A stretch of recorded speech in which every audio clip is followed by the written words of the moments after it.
Здравейте! Аз съм Михаела Стойкова, основател на операция Плюшено мече, най-мащабната коледна кампания за сбъдване на детски мечти в България. Преди 8 години аз и мой приятел посетихме сиропиталище в град Бургас, където дарихме коледни подаръци на 30 деца. 8 години по-късно, с помощта на 130 доброволеца и над 20 000 дарителя, вече сме посетили 10 000 деца от 330 институции в страната. Но това не е достатъчно.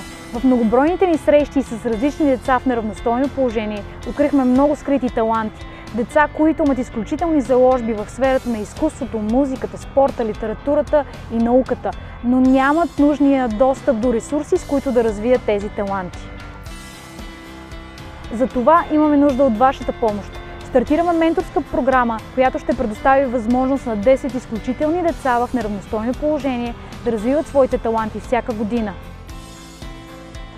Като им осигурим ежеседмични срещи с ментори, достъп до частни уроци, семинари, състезания и работилници, както и така скъпите материали за тяхното развитие.